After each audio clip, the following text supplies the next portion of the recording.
Axşamınız xeyir, diqqət mərkəzinə baxırsınız. Rusiya prezidentinin köməkçisi Medinski Qarabağın Azərbaycan və Ermənistan arasında mübahisəli ərazi olması barədə verdiyi açıqlama dünən rəsmi Bakının etirazına səbəb oldu. Daha sonra RIA Novosti agentliyi məlumatlı mənbəyə istinadən məlumat verdi ki, Moskva Azərbaycandan Ukraynanın işğal edilmiş vilayətlərinin Rusiya ərazisi kimi tanınmasını gözləyir. Bu məlumatların ikisinin də eyni vaxtda yayılması təsadüfdürmü? Yoxsa Azərbaycanla Rusiya arasında məlum təyyarə hadisəsindən sonra soyuqluq tam aradan qalxmamış, Moskvada bəzi qüvvələr yeni gedişlər etməyə çalışır. Və bütün bunlar Rusiyada müharibə fonunda ultramillətçilik, Avrasiyaçılıq tərəfdarların aktivləşdiyi bir dövrdə baş verir. Oxşar mənzərə Ermənistanda da yaşanır. Paşinyan Erməni patriarxı 2-ci Qaraginə qarşı əsl müharibə elan edib. Qaragini dəstəkləyən qüvvələr Rusiya tərəfdarlardılar. 2-ci Qaraginin özü də Moskva meyilli adam hesab edilir. Rusiyanın Cənubi Qafqazda bu formatda aktivləşməsi nədən xəbər verir? Proqramımızda bugün bu mövzulardan danışacağıq və onların müzakirəsi üçün studiyamıza dəvət etdiyimiz qonaqları sizə təqdim edirəm. Millət vəkili Sahib Aliyev və millət vəkili Beynəlxalq Münasibətlərin Təhlil Mərkəzinin İdarə Heyətinin üzvü Gülşən Paşayeva. Cənubi Qafqaz Tədqiqatlar Mərkəzinin rəhbəri Fərhad Məmmədov və İctimai Televiziyanın analitiki Heydər Mirzə. Axşamınız xeyir, hörmətli qonaqlar. Sahib, sizdən başlayaq. Medinskinin bəyanatı. Rusiya prezidentinin köməkçisi uzun müddət Rusiyada tarixlə bağlı dərsliklərin tərtib eləyib, proqramlar tərtib eləyib. Yəni doğrudanmı onun Qarabağın əsl məsələnin nədən ibarət olmağından xəbəri yoxdur ki, bu formada ifadələrdən istifadə edir? Təbii ki, mən belə fikirləşmirəm ki, onun bu haqda xəbəri yoxdur. Və hətta mən bu fikirdəyəm ki, o burada öz fəaliyyətə də yol verməyib. Çünki əgər öz fəaliyyətə yol vermiş olsaydı, ardınca RIA Novostidəki az öncə siz haqqında danışdığınız açıqlama olmazdı. Amma elə bu açıqlamanın özü vəziyyətə aydınlıq gətirir. Və ardınca da Rusiya Xarici İşlər Nazirliyinin sözçüsü Mariya Zakharovanın açıqlaması ki, Rusiya Qarabağı Azərbaycanın bir hissəsi kimi sayır. Mən fikirləşirəm ki, bu açıqlama daha çox, belə deyək, Azərbaycanı qıcıqlandırmaqdan və yaxud da ki, Azərbaycana nəyisə təlqin etməkdən daha çox Ermənistan üçün hesablanıb, Ermənistandakı parlament seçkisi üçün hesablanıb.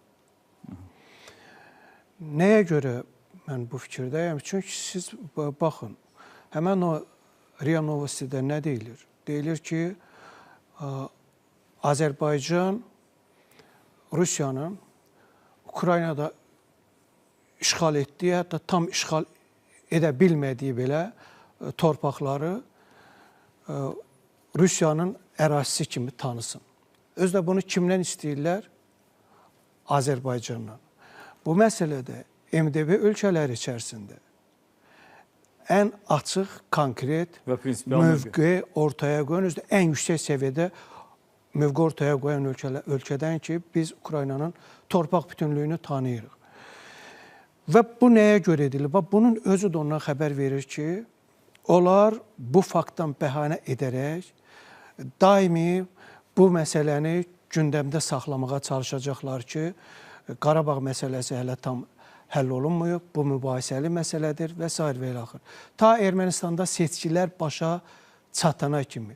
Və orasını da deyim ki, onlar bu kartı qətiyyən və qətiyyən Paşinyanı kənarlaşdıraraq yerinə öz adamlarını gətirmək məqsədi ilə etmirlər. Ən azı, bilirsiniz, yəni normal məntiq bunu göstərir. Çünki bir anlığa düşünün, Paşinyanı devirdilər, ora gətirdilər Köçəryanı. Köçəryan nə edəcək? Və Rusiyanın hansı potensialı var ki, indiki reallığı dəyişdirsin? Ya reallığı dəyişdirməlidir. Dəyişdirə bilməsə isə Ermənistan cəmiyyətində daha çox gözdən düşə bilər ki, Rusiyanın artıq heç bir gücü yoxdur. Və o baxımdan da mən fikirləşirəm ki, bu sadəcə orada seçki qabağı öz kontentini formalaşdırmaq, müəyyən dərəcədə öz tərəfdarlarını səfərbər etmək və bu dəfəki parlamentdə daha çox onların təmsilçiliyinə nail olmaq məqsədi ilə bir informasiya müstəvisində belə buraxılan bir nəsə bir təxribatdır. Sirkez Gülşən xanım, Rusiya Medinskinin dili ilə və RIA Novosti'nin yaydığı məlumatla, düzdür, RIA Novosti'nin məlumatı sonradan bir qədər yumuşaltdı, dəyişdirdi, amma mahiyyət eynidir. Azərbaycana hansı mesaj ötürür? Yoxsa bu ümumiyyətlə təsadüfdür? Mənə elə gəlir ki, biz burada iki məsələyə diqqət verməliyik məhz bu kontekstdə. Deməli, birinci, Medinski çalışırdı ki, Ukraynadakı hal-hazırda deməli danışıqlar prosesində iki müxtəlif mövqeyə, yadınızdadırsa biz keçən həftə bunu danışdıq. Ukrayna və Rusiyanın iki müxtəlif mövqeyi var atəşkəslə bağlı. Rusiya istəyir ki, həm atəşkəs, həm də sülhlə bağlı hansısa bir sənəd ortaya qoyulsun, ondan sonra bu qutarsın. Yəni, onlar istəmirlər ancaq atəşkəs əldə edilsin. Çünki onların qorxusu var ki, atəşkəs əldə ediləndən sonra, müəyyən müddətdən sonra Ukrayna güclənəcək, NATO onun arxasında olacaq və bu ərazilər yenidən azad ediləcək. Ona görə də bu Rusiyanın marağındadır ki, bu öz sonda sülhü də əldə eləsin Ukrayna tərəfindən. Ukrayna buna heç cür razı deyil və biz hamımız başa düşürük ki, Ukrayna heç cür özünün ərazisinin işğalı ilə razılaşa bilməz. Və ona görə də hətta bu mənada mən istərdim ki, bir məsələyə də biz burada diqqət verək ki, yadınızdadırsa ADA Universiteti tərəfindən bu yaxında olan konfransda bu sualı cənab prezidentə də verdilər, məhz Ukrayna ilə bağlı Azərbaycanın mövqeyini və cənab prezident orada çox aydın şəkildə o məsələni açdı və dedi ki, Azərbaycan həmişə, bayaq qeyd etdiyi kimi Sahib müəllim, Ukraynanın ərazi bütövlüyünü tanıyır və bu mənada biz hesab eləyirik ki, burada söhbət ondan gedir ki, əlbəttə ki, bugünkü reallıqda hansısa sülhdən orada danışmaq mümkün deyil, çünki heç bir deməli ölkə, məsələn, bu mənada Ukrayna bu işğalla razılaşa bilməz. Bu birinci məsələ, yəni Ukraynanın və Ukrayna-Rusiya münasibətləri kontekstində misal kimi Medinskinin Qarabağı ortaya qoyması. Bu gəlir artıq ikinci məsələyə. Və burada mənə elə gəlir ki, cənab Medinski bir sıra, necə deyim, məsələlərdə bəlkə də özü tam aydın başa düşmür ki, o bu məsələlərdə bir qədər siyasi elə bir ki, metodoloji səhv. Bəli, metodoloji və siyasi səhv burada görürük biz. Niyə görə? Bu götürür, müqayisə edir. İki dənə bir-biri ilə müqayisə olmayan nümunələri. Nə üçün? Başa düşək, burada məncə biz bir neçə o faktorları da aydın göstərməliyik. Deməli, cənab Ayxan Hacızadə bu məsələdə Xarici İşlər Nazirliyi tərəfindən bu məsələləri aydın şəkildə özünün açıqlamasında vermişdir.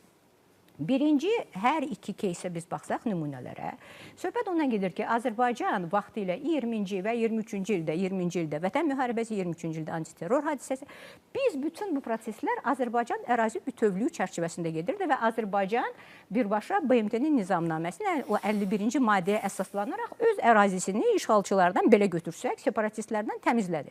Yəni, bunu biz heç cür bugünkü Ukraynaya heç cür bunu müqayisə eləmir. Bunlar müxtəlif məsələlərdir. Beynəlxalq hüquq baxımından, bütün beynəlxalq münasibətlər baxımından, normalar baxımından ona görə bunları müqayisə eləmək olmaz. Bu müqayisə olunmayan hadisələrdir. İkinci məsələ də odur ki, bəlkə də Rusiya tərəfi üçün bu vacibdir ki, hansısa bir misal tapsınlar və bunu misal kimi gətirsinlər. Halbuki bu misal heç də onlar üçün əlverişli deyil. Nə üçün? Çünki bunlar bir tərəfdən belə misallar gətirməklə Azərbaycan-Rusiya münasibətlərinə xələl gətirməkdədirlər və bunu biz heç cür gərək icazə verməyək ki, biz Azərbaycan tərəfi də bunu başa düşür ki, Rusiya tərəfi bu cür insanların bu cür çıxışları ilə mənə elə gəlir ki, daha da gərginləşdirir münasibətləri. Fərhad müəllim, siz fikriniz təsadüfi deməyim. İndi Medinskinin bəyanatını metodoloji səhv adlandırdınız. Gülşən xanımla bir yerdə olsun. Bu metodoloji səhv. Gülşən xanım siyasidir. Hə, Gülşən xanıma görə siyasi, sizə görə metodoloji. Qoyaq bunu qırağa. RIA Novosti'nin yaydığı nə idi ki, məlumatlı mənbəyə istinadən Rusiyanın dövlət agentliyi bir məlumat yayır ki, biz gözləyirik ki, Azərbaycan Krım daxil olmaqla Ukraynanın 4 vilayətini Rusiya ərazisi kimi tanıyacaq. Nə? Niyə? Bu Medinski ilə bağlı fikrimi bildirim. Orada o kontekstdə onu dedi ki, Ukrayna ilə biz indi hüquqi baxımdan məsələləri bağlamalıyıq. Çünki bağlamasaq və burada o metodoloji səhvə yol verdi. Qarabağla bağlı olduğu kimi bir müddətdən sonra Ukrayna güclənəcək və yenidən öz ərazilərini geri alacaqdır. Yəni bu əraziləri belə deyək də Qarabağla müqayisə edəndə hətta Rusiyanın mövqeyinə də zidd gəlir. Çünki Qarabağ da Ermənistan ərazi iddiasını irəli sürmüşdü, amma nə Qarabağda qondarma rejimi tanıyırdı, nə də bunu öz ərazisi kimi tanıyırdı. Burada axı yəni Qarabağı mübahisəli ərazi adlandıraraq bu ərazilərin Rusiyaya məxsus olmasını da şübhə altına alır. Çünki Rusiya konstitusiyası ilə bunlar artıq Rusiya ərazisidir. Yəni burada metodoloji səhv həm bizə qarşıdır ümumiyyətlə, həm də Rusiyanın mövqeyinə qarşıdır. Burada böyük bir səhv buraxdı. O səhvə görə də bizim Xarici İşlər Nazirliyimiz deməli bəyanatla çıxış elədi. Dərhal xanım Zaxarova çıxış elədi ki, ərazi bütövlüyü tanınır, amma daha sonra RIA Novosti'də bu baş verdi. Yəni RIA Novosti'də Zaxarova deyə bilmədiyini açıq-aşkar bunlar mətbuat vasitəsilə ötürdülər ki, yaxşı olardı ki, balanslaşmış, yaxşı bu fikri bizim diplomatlara açıq deyə bilmirlər və yaxud deyiblər, cavablarını alıblar və indi bunu mətbuat vasitəsilə deməli çatdırırlar. Yəni çatdırsalar nə, çatdırmasalar nə. Onsuz da Azərbaycan öz mövqeyi var və burada Gülşən xanım bildirdi. Azərbaycan prezidenti bunu ən yüksək səviyyədə bu fikri çatdırıb ki, biz ərazi bütövlüyü prinsipinə sadiqik, onu dəstəkləyirik. İstər Rusiyaya aid olsun, istər Ukraynaya aid olsun. Hər zaman bu belə olubdur. Çünki Rusiya da vaxtilə ərazi bütövlüyünə 90-cı illərdə problemlərlə üzləşmişdi. Ən azı Çeçenistanda və Azərbaycan ərazi bütövlüyü prinsipini o vaxtda dəstəkləyirdi. Ona görə indi bunu bilirsiniz, Xarici İşlər Nazirliyi belə bir sızıntı veribdir ki, gözləntimiz budur. Azərbaycan mövqeyi nədən ibarətdir? Biz 2022-ci ildə bu müttəfiq birgə fəaliyyət bəyannaməsini imzalamışıq. 22 fevral 2022-ci ildə. O vaxtı Azərbaycan prezidenti Putinlə birgə mətbuat konfransında bir geniş çıxışı var idi. Çıxışının əsas tezislərindən ondan ibarət idi ki, birincisi, belə mən videoya da bu yaxınlarda baxdım, Rusiya prezidentinə baxır və deyir ki, ərazi bütövlüyü prinsipi əsasdır. Bu bir. İki, Qarabağda silahlılar tərk silah edilməlidir və nəqliyyat kommunikasiya Naxçıvandan açılmalıdır. Yəni, üç məsələ ilə bağlı gözləntimiz var. Rusiyada gah maxa vururdu, gah nala vururdu ki, Lavrov bu yaxınlarda etiraf elədi də.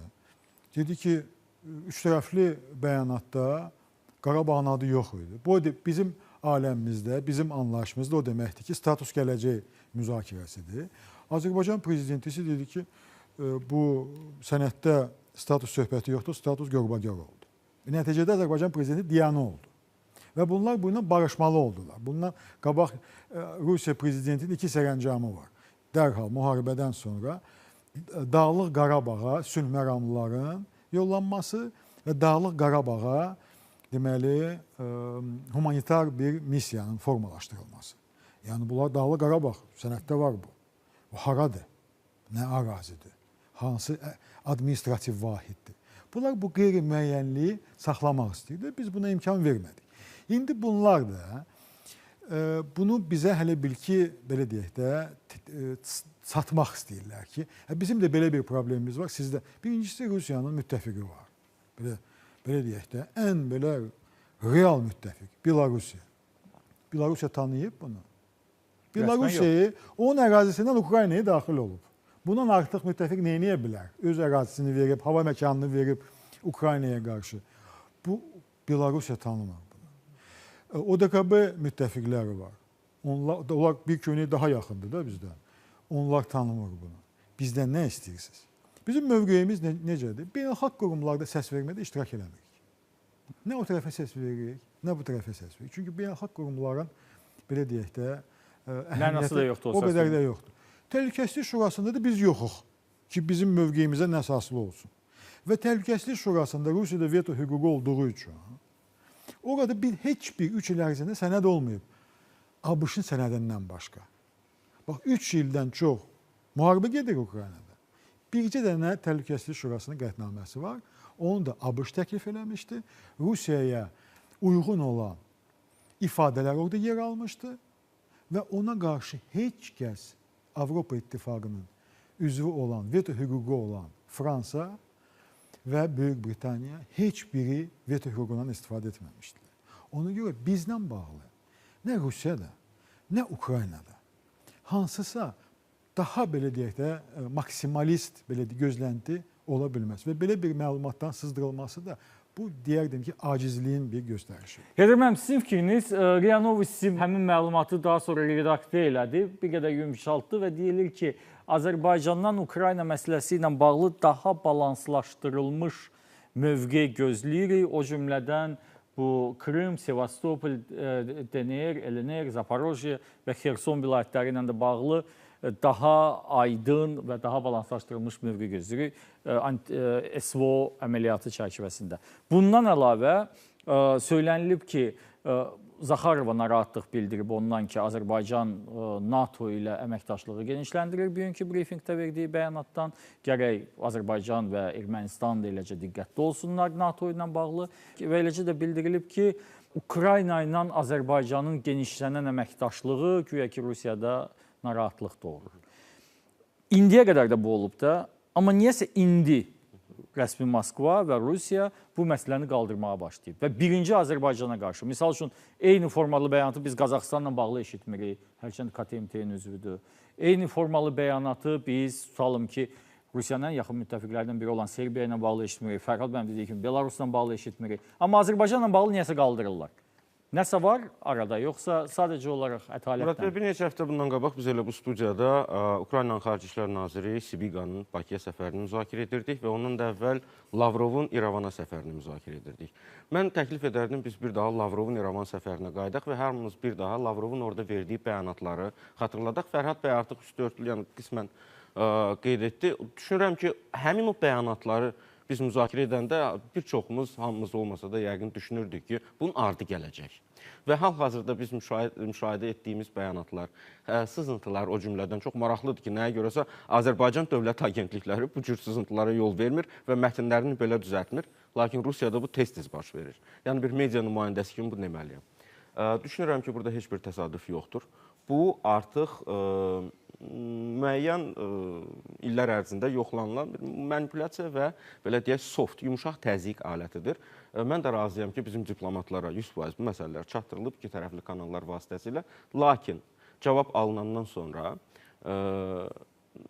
bir növ belə deyərdim, ictimai rəy vasitəsilə təzyiq. Lakin Azərbaycanda məsələ ondan ibarətdir ki, ictimai rəy Ukrayna məsələsində belə deyək də dövlətin mövqeyi ilə üst-üstə düşür və Ukraynanın ərazi bütövlüyünün toxunulmazlığı məsələsində bizdə ümumiyyətlə belə deyək də, indi təbii ki, istisnalar var, ümumən konsensus bir mövqedir. Ona görə düşünmürəm ki, Azərbaycana qarşı bunun nə tərsə bir təzyiq mexanizmi kimi istifadə oluna bilər. Digər bir məsələdə diqqətinizi cəlb etmək istərdim. Biz bu məsələni və düşünürəm ki, bu verilişimiz ərzində biz bunu etmək şansımız var.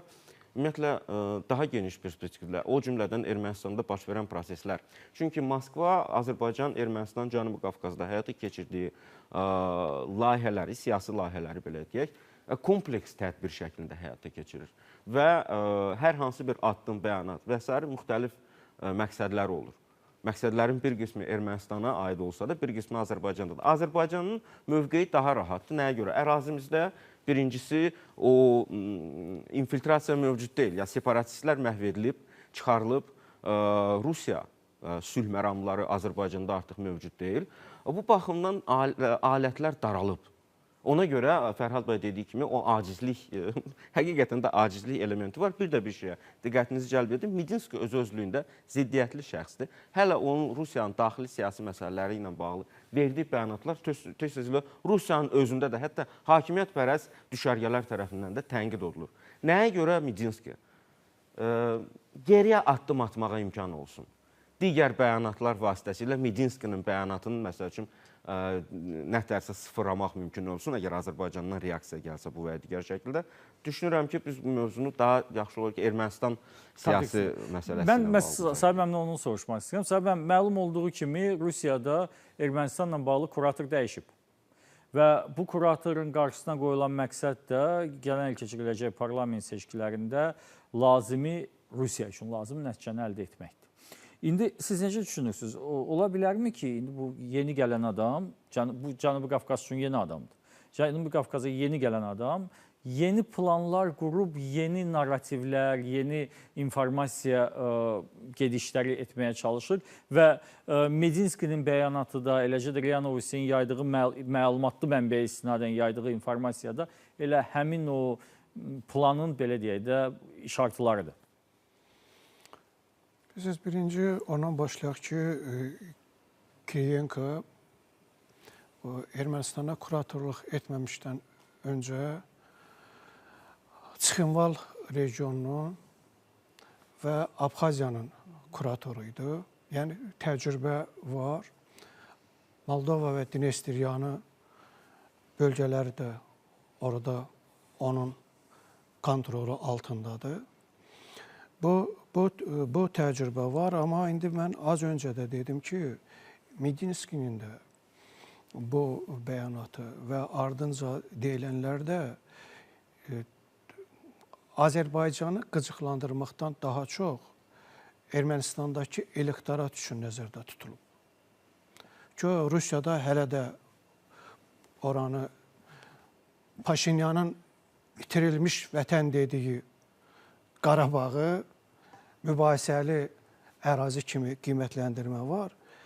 Və burada mən bir də ehtiyac duyuram ki, deyim ki, bu bir daha vurğulayıram. Bu Medinskinin dediyi onun öz fikri deyil. Mən həmkarlarımla tamamilə razıyam ki, bəli, burada həm metodoloji səhv var, həm siyasi səhv var, beynəlxalq hüquq prizmasından yanaşanda. Amma Rusiyadakı imperialist çevrələrin prizmasından yanaşanda, tutaq ki, həmən Medinskidən bir cəmsi 2 həftə əvvəl Sankt-Peterburqda Vladimir Putinin müşaviri Anton Kabyakov nə dedi?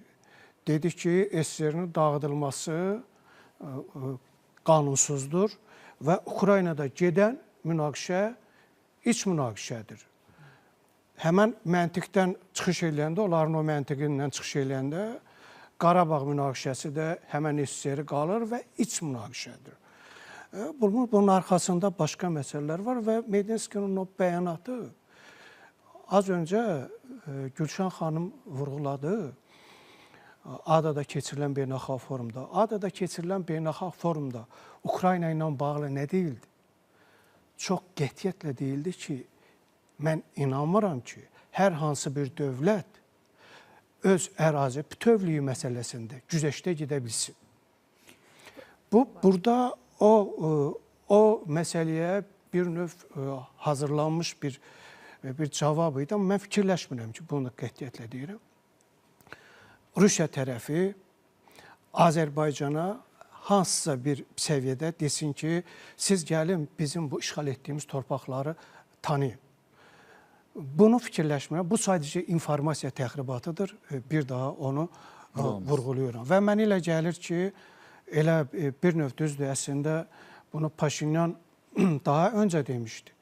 Amma Paşinyanın o demək ki, itirilmiş vətən, elə Paşinyan kimilər bununla göstərirlər ki, bunun üçün əgər Rusiya bu məsələdə ciddi olacaqsa, əgər Rusiya o sövdələşmə ki var, hipotetik sövdələşmə, o alınarsa, təzədən mövqelərini gücləndirə bilərsə, onlar valı dəyişməyə hazırdırlar və itirilmiş vətən məsələsini təzədən aktuallaşdıra bilərlər. Gülşən xanım, mən sahib mənim fikrin davamı olaraq bir nəfəri də əlavə edeyim bu siyahıya, hansı ki, Rusiyada Avrasiyaçılıq ideologiyası var. Bu Avrasiyaçılıq ideologiyası ondan xəbər verir ki, Rusiya Avrasiyanın əsas dövlətidir. Biz Avropa meyilli deyilik, biz Asiya meyilliyik, kökümüz oradır və s.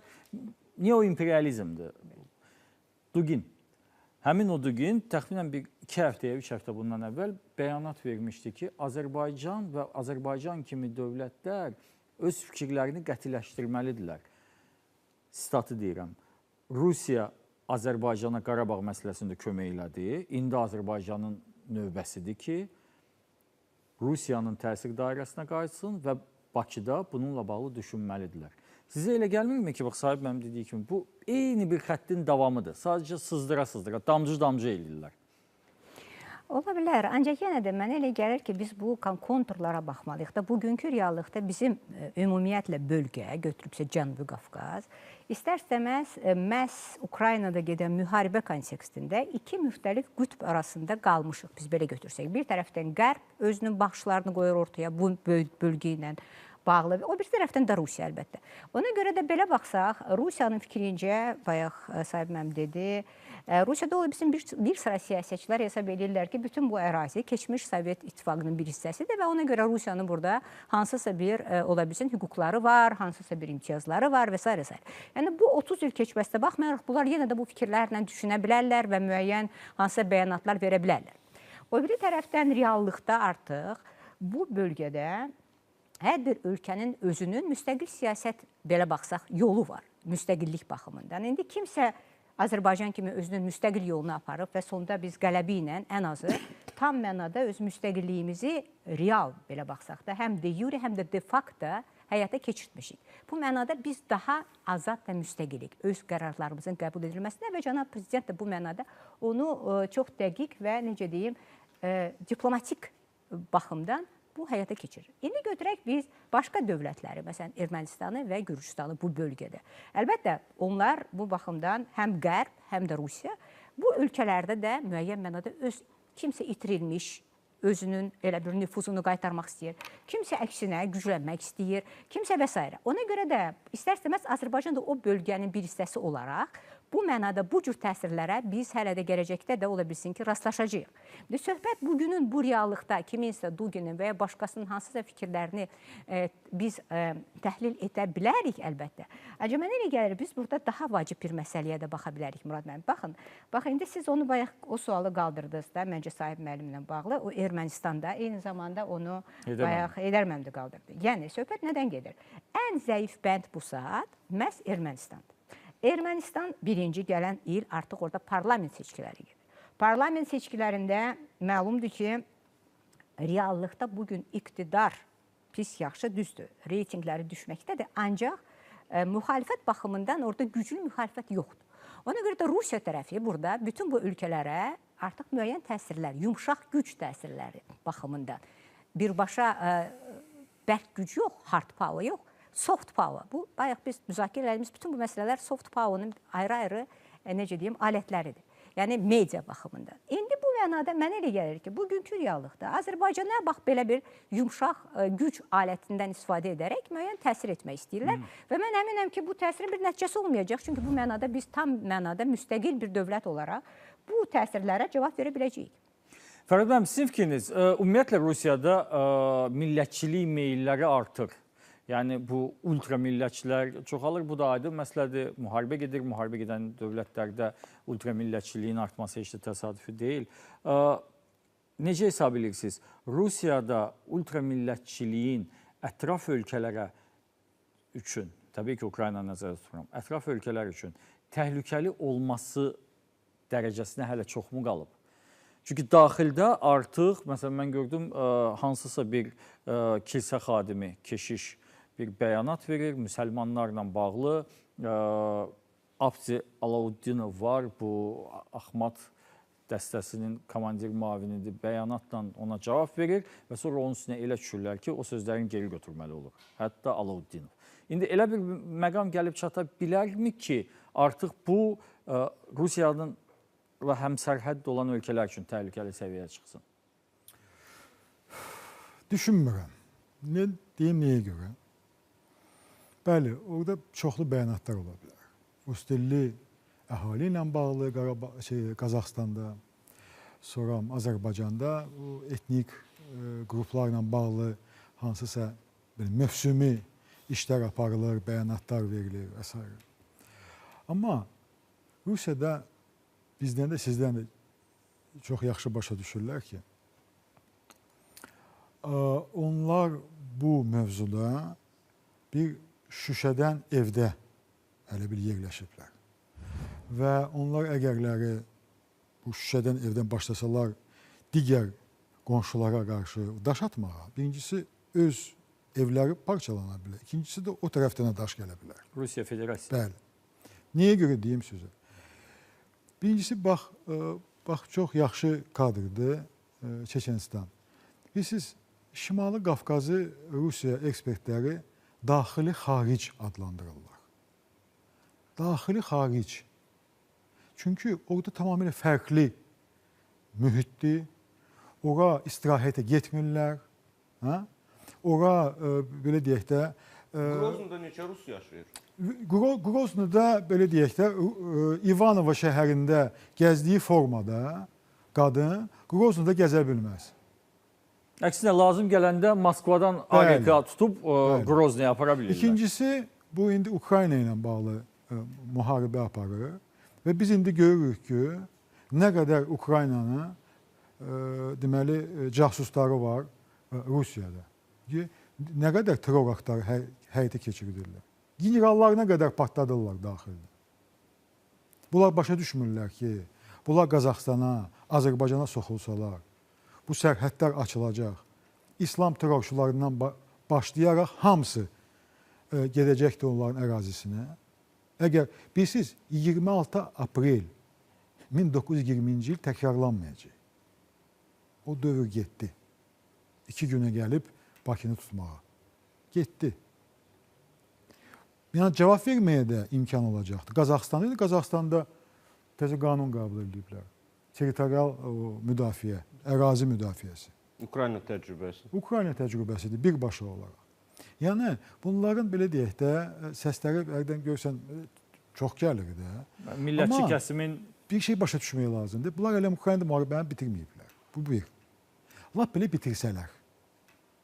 Bu, artıq Finlandiyadan Qaradənizə qədər ən azı 500 min nəfərli ordunu o sərhəddə saxlamalıdır. 500 min. Nəzərə alınmalıdır ki, peşəkar ordunun 80-85% məhv edilib. İndiki ordu o yeni yığılanlardandır. Türmədən yığılanlardandır. Rusiyanın ucu-bucağı olmayan çöllərindən 500 min rubla gətirilən adamlardır. Narkodispanserlərdən. Və heç kəs onları, onlar peşəkar deyil, müharibə qutaran kimi onlar demobilizasiya olmaq istəyəcəkdir. Qayıtmaq istəyəcəkdir. Bəli, təhlükə var, Avropada deyil, təhlükə var. Biz hesablayırıq, 2 ilə, 4 ilə hərbi sənayesi inkişaf eləyəcək, bərpa eləyəcək ilə tank parkını, BTR tankını, filanı, beşməkanı və Rusiya hərbi iqtisadiyyatdan sülh iqtisadiyyatına keçid edə bilməyəcək. Ona görə gərək ki, bu tankı harasa yönəltsin. Ona görə onlar da başlayıblar hazırlaşmağa. Və belə bir fon yaranır ki, bu Rusiya harasa bu 2-4 il ərzində hara yönəldə biləcək? Ya qərbə, ya da cənuba. Cənubda da bizik, Gürcülərlə bir yerdə. Bir də Qazaxstandır. Daha Kitaya girməyəcək. Qazaxstanda Kitay kimi bir belə deyək də, lay divarı var. Ona arxalana bilər, arxa dağı. Arxa dağı. Yeri gəlmişsə, Xi Jinping də bu günlərdə Astanaya səfər eləmək. Yəni, bizdə də Türkiyə kimi və indi də Pakistan kimi müttəfiqimiz var. Hara girəcək o? Girə bilər Gürcüstana. Bax, o maraqlı məsələ. Bax, Gürcüstan, düşünürəm ki, indi burada Gülşən xanım Ermənistandadır. Ən zəif xəlqə indi Gürcüstan. Amma Gürcüstan da bizim üçün çox önəmli. Çox önəmlidir, çox önəmlidir. O ki, qaldı Ermənistanla bağlı məsələlər, burada o sual səsləndirildi də. Bilirsiniz, indi deyirlər ki, Kiriyenko məşğul olur. Ermənistanla Kiriyenko məşğul olur. Məşğul olan kimi Paşinyan başladı bir-bir onların oradakı olan adamlarına qarşı artilleriya, belə deyək də, atəşə açmağı. Sarkisyan'a cinayət işi, Köçəryana cinayət işi, Katolikosla bağlı başladı indi iş görməyə. Və indi belə bir fikir formalaşır ki, Rusiya Paşinyanı devirmək üçün yox. Rusiya bu əlində olan kartları istifadə edib Paşinyana yeni sövdələşməyə, getməyə hazırlaşır. Yəni onlar artıq onu devirməyəcəyini anlayırlar. Bəli, denəyəcəklər. Çünki bir neçə güllə var. Bax, o Kremlin bir neçə gülləsi var. Onlardan biri, ikisi çalışacaq nəsə eləsin Ermənistanda. Amma Ermənistanda bilirsiniz, mən erməni ekspertlərində dəfələrlə görüşlərdə hiss eləmişdim.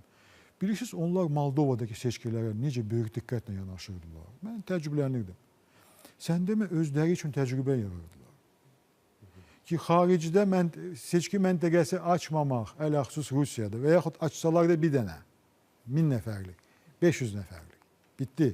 Ki, xaricdəkiləri cəlb etməmək və s. və ilaxır. Yəni, düşünürəm ki, Rusiya hətta Ermənistanla da bağlı siyasətində o qədər də güclü görsənmək istəsə də, amma reallıqları qəbul edir.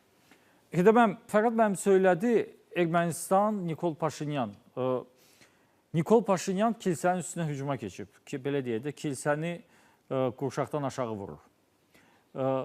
İkinci Qaraginni ittiham edir ki, sən ailə qura bilməzsən bir din xadimi olaraq, ailə yaratmışsan, övladın var, istefaya getməlisən və Ermənistan kilsəsi koordinasiya qrupu tərəfindən idarə olmalıdır. Yeni seçkilər keçirilməlidir. Yeni seçkilər keçirilməlidir. O koordinasiya qrupu Qaraginni istefaya yollamalıdır. Və yeni seçkilər keçirilməlidir. Krisis menecment qrupu. Krisis menecment. Sizin fikrincə, niyə görə məhz indi, yəni bu ikinci Qaraginnin övladı təzə dünyaya gəlməyib ki? Aydın uzun illər bilirlər ki, kimdir nə üçün. Niyə görə məhz indi Paşinyan kilsənin üzərinə hücuma keçir? Çünki Rusiya tərəfi kimi də Paşinyanın da qarşıdan gələn parlament seçkilərində özünün hədəfləri var. Və hazırki vəziyyətdə biz necə ki, aydın da Ermənistan biraz daha zəif, Fərhad bəy dediyi kimi Gürcüstan kimi olmasa da daha zəif vəziyyətdədir. Amma Ermənistanda da axı xeyli daralıb Rusiya tərəfinin alətləri. Gəlin götürək biz 2018-ci ildən bu yana, hətta 20-dən götürməyək. May 2018 Nikol Paşinyanın hakimiyyətə gəlməsi. Həmin o illər ərzində, hətta 2020-yə kimi müəyyən addımlar atılmışdı. Baxın, gəlin xatırladaq. Ən birinci vurulan qruplardan biri kimi oldu. Yerkrapa və Tuşonka Manvel. Yəni Rusiyanın Ermənistanda vuran əllərindən biri. Yəni bütün bu alətlərin sayı daraldı, azaldı, vuruldu və s. Sonunda Serj Sarkisyanın yaxın adamlarından komandada, hətta fiziki olaraq o müxalifəti təmsil edən adamlar Ermənistanda oturmurlar. Böyük əksəriyyəti. Çünki çoxsunda cinayət işləri açılıb, xaricilərə səpələnirlər. Hal-hazırda bu alətlərin sayı çox azdır və kilisə sonuncu alətdir. Kilisə, ümumiyyətlə söhbət erməni kilisəsindən və sırf erməni apostol kilisəsindən getmir. Qismən ümumiyyətlə post-sovet ölkələrinə aid, diasporalarda olan kilisələrə aiddir. Hələ Sovet illərindən ənənəvi olaraq Sovet xarici kəşfiyyatının infiltrasiyası çox güclü olub və hal-hazırda biz, əsas problem nədir? Bir tək Ermənistan apostol kilsəsi deyil. Bu kilsənin Ermənistan xaricdəki erməni diasporasının içində də infiltrasiyası var. İndi katolik ermənilərin arasında baş verir, biz bilmirik. Əminəm ki, orada da var. Əsas Azərbaycan üçün maraqlı sual nədir? Yaxşı, bunun yerinə gələn bir adam. Birincisi kim olacaq və ikincisi Azərbaycanla sülh müqaviləsi, sülh danışıqları və iki tərəfli münasibətlər, iki xalqın dost yana yaşanmasına bu adamın baxışları nə olacaq? Yəni, Azərbaycanı sülh maraqlandırır enində sonunda. Yəni, çünki kilsə çox vaxt biz bilirik, daha mühafizəkar və radikal mövqelərdən çıxış edir hər zaman. Başqa cür soruşum, sahibəm. Paşinyan kilsəni yıxa biləcək, yoxsa yox? Kilsəni deməyim, ikinci Qaragini yıxa biləcək, yoxsa yox? Çünki ikinci Qaragin haradasa səfərdə idi və geri qaydanda onu Zvartnov hava limanında bir kütlə qarşıladı, haradasa 1000 nəfər. Bu da bir güc nümayişidir də. Üzr istəyirəm, demək kütləyə gəldikdə, orada sayı insanlar, bilirsiniz, ermənilər ümumiyyətlə kilisəpərəst xalqdırlar. Əgər biz hal-hazırda ümumiyyətlə ictimai dəstəkdən danışırıqsa, orada 30-40 min adam olmalı idi. Çünki biz İrəvanın mərkəzində 2020-də ondan əvvəl görmüşük ki, real olaraq Ermənistanda ictimai dəstək olanda nə qədər adam yığışır. Bunu mən o qədər defektli dəstək hesab etmirəm. Sizin fikrin, sahibəm? Bilirsiniz, mən bununla bağlı Fərhad müəllimin fikri ilə tanışam. Fərhad müəllim deyir ki, burada hədəf Qaregindir, bütövlükdə Hay kilsəsi deyil.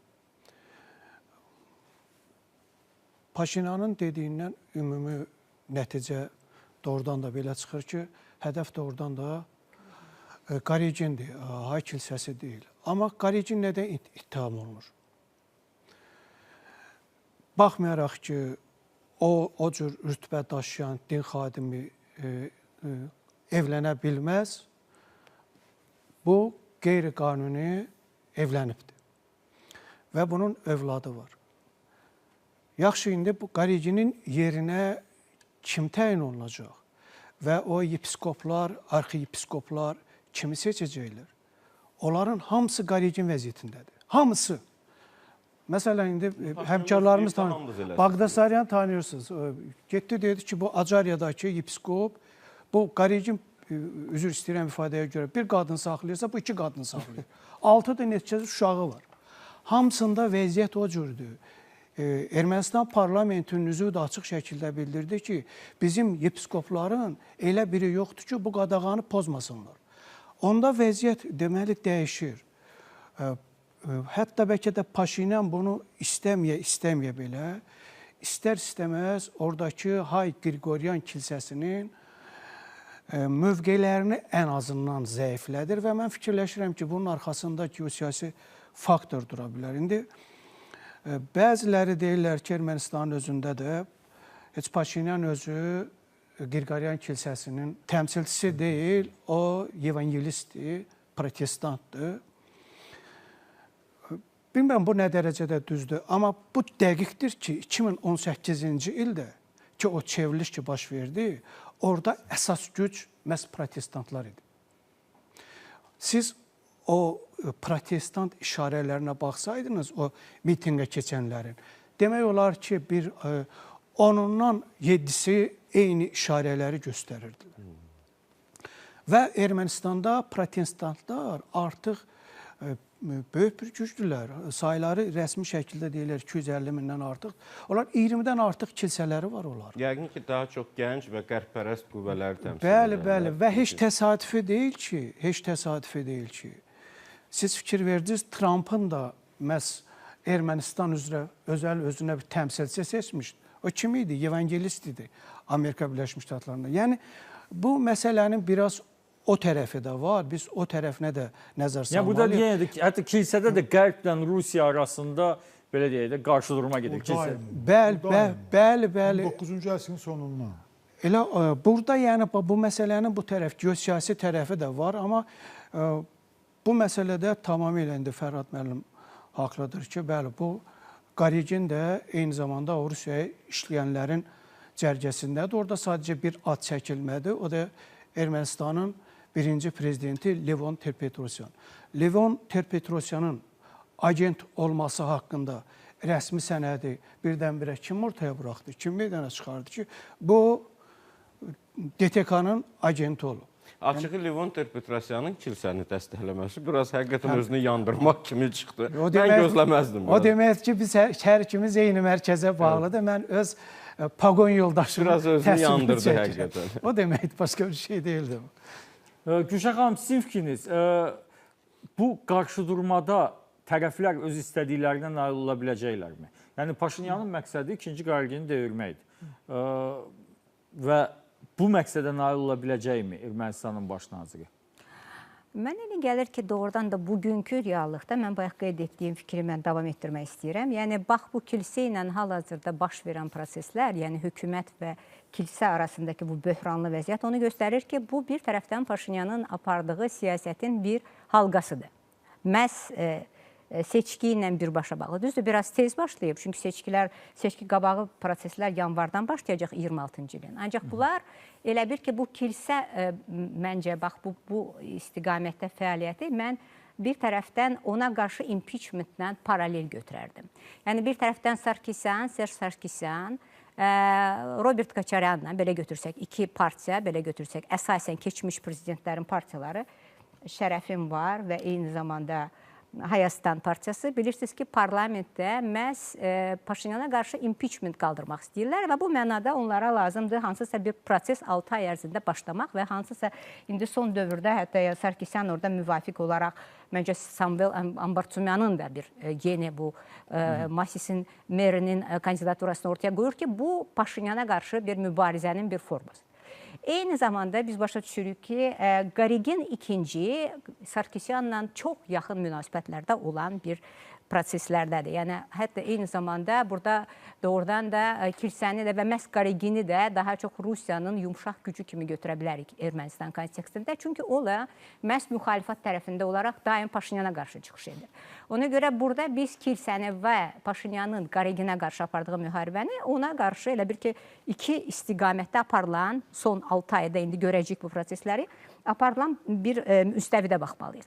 Və bu baxımdan əlbəttə bir tərəfdən mən razıyam ki, Paşinyan əgər biz götürürüksə burada din və elə bir ki, iki istiqamətdə sekulyar münasibətlər, yəni dövlət özü birbaşa din o proseslərə heç cür qarışmır və bu mənada Paşinyanın baş nazir olaraq bu məsələni qaldırmasında onun real hüquqi cəhətdən imkanları yoxdur ki, hansısa bir təsir mexanizmi olsun. Çünki əsasən Qarigin ikincini götürmək, impeachment eləmək, çıxartmaq üçün o vəzifədən Qarigin özü milli kilsə məclisini çağırmalıdır.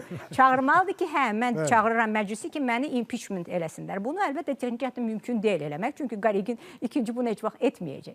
Yəni, bu texniki cəhətdən bu tərəfdən doğrudan da ziddiyyətli vəziyyət. Ancaq mən burada ikinci maraqlı bir məsələni görürəm. Yəni, texniki cəhətdən bu mümkün deyil. Ancaq biz siyasi baxımdan baxırıqsa, burada artıq kilsə özünə görə öz nüfuzuna və gücünə malikdir və onun ətrafında da insanlar var.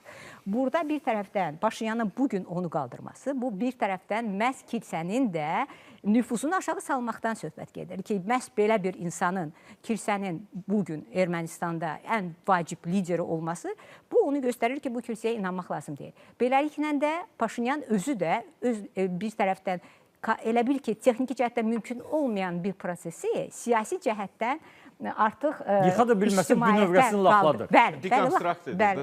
Bəli. Fərhad, siz necə hesab edirsiniz? İndi biz Paşinyanı tənqid edirik, ziddiyyətli bəyanatlarla danışırıq, səhər bir söz deyir, axşam başqa söz deyə bilər.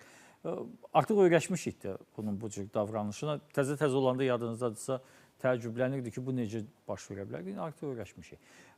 Necə hesab edirsiniz? Qarşıdan gələn parlament seçkiləri perspektivindən, istərsə də bax bu kilsə ilə qarşı durma perspektivindən Paşinyana real rəqib varmı Ermənistanda? Yəni, ola bilərmi ki, Paşinyan məğlub olsun? Çünki bu Azərbaycan üçün əslində çox vacib bir sualdır. Bu yaxınlarda Gümrü ilə Parakar kəndində seçkilər keçirildi və o hakimiyyət seçkiləri uduzdu. Biz keçən verilişlərdə bu haqda deyirdik və iki yolla uduzdu. Birinci yolda demək bir nəfər xarizmatik lider çıxdı və bütün müxalifət ona səs verdi. İkincidə isə müxalifət hərəsi öz qrupu ilə getdi.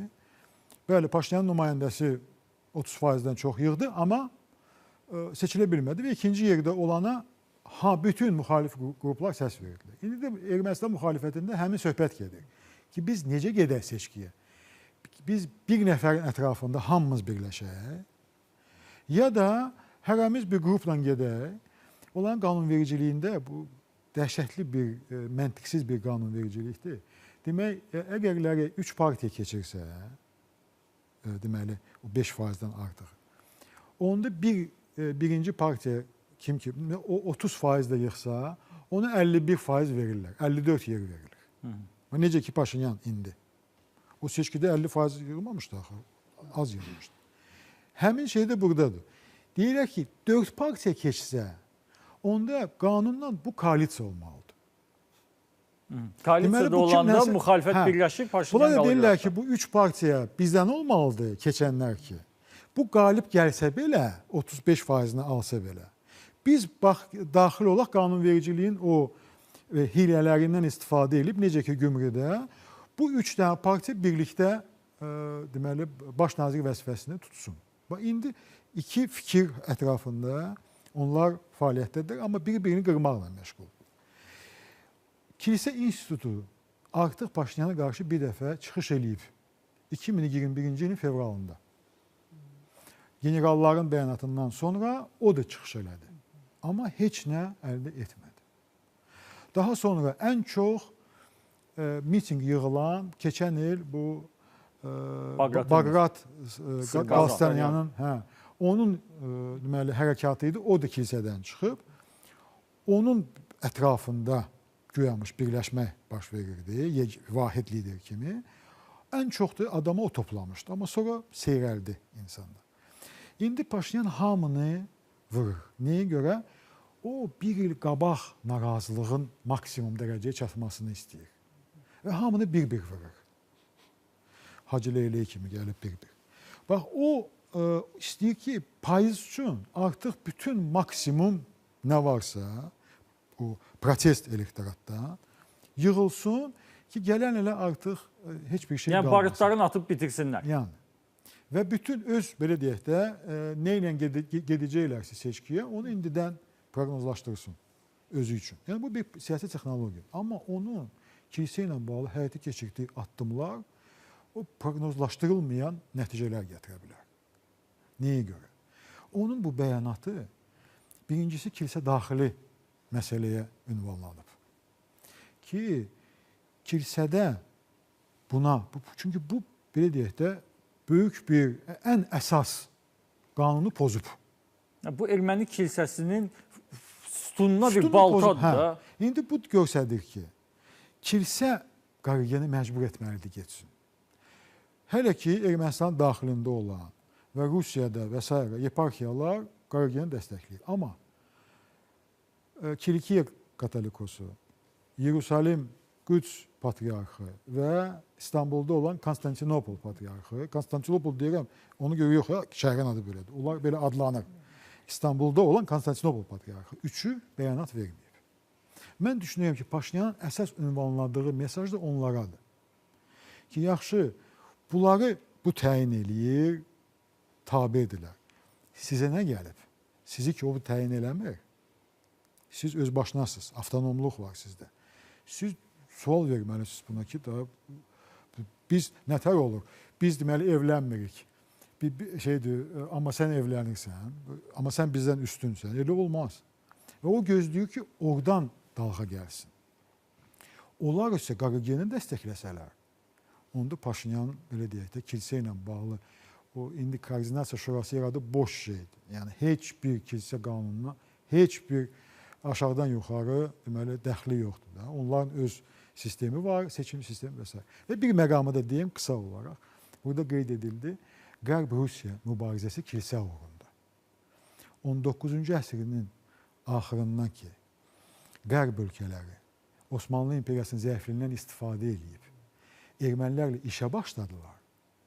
Onda Rusiya ilə Qərb ölkələri bu erməni sualı, Armenski vapros deyirlər, erməni sualı mövzusunu o Avropadakı konferanslarda qaldıraraq başladılar onları idarə eləmək. Onlar uğrunda mübarizə aparmağa.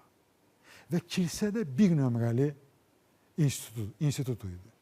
Və indi də görsənən odur ki, misal üçün Kilikiya Katolikosu daha çox qərbə meyillidir, katolik kilsəyə. Bu kilsə isə, bu Ermənistandakı kilsə isə daha çox Rusiyaya, pravoslav kilsəyə meyillidir. Heydər, Ermənistan qərbi ölkədir. Məsələn, bu kilsə məsələsində dərhal mənim yadıma orta əsrlər düşdü. Roma, Vatikan, Papa hansı bir ölkənin kralı özünü pis aparanda oradan bir dənə anafema onu kilsədən kənarlaşdırma falan və ciddi də təsirləri olurdu. Dünya tarixində çox önəmli bir səhifələr olub buna bağlı. İndi bir anlıq təsəvvür eləyək ki, kilsə birləşdi. Fərhad bəy dediyi kimi o katal... Bunlar birləşdilər, anafema məruz qoydular. Bilmirəm, erməni kilsəsində anafema var yoxsa yoxdur. Amma adamlara da dedilər ki, bu adam dinə hörmət eləmir. Nə ermənilərə hörmət eləyir, nə ərazi bütövlüyümüzə, nə bizim qəhrəmanlıqlarımıza. Yəni, ermənilərin standart ifadələrini deyirəm də. Nə dinimizə hörmətləmir, devirmək lazımdır bunu. Onda necə Paşinyan? Bir mənalı olaraq ən azı Qarageni silkələmək və yaxud da onun getməsinə nail olsa da özünün istədiyi və özünə sərf etdiyi bir insanın ora gəlməsinə nail ola bilməyəcək. Çünki bu qüvvələr birləşsə, dəstək verməsə ən azı çox problemli olacaq. Burada digər tərəfə bu qüvvələr muxtar, avtonomdur sözdə, amma götürək belə də Konstantinopol patriarxı. İnanmıram ki, Türkiyə hökumətindən asılacağı yoxdur. Təbii ki, var.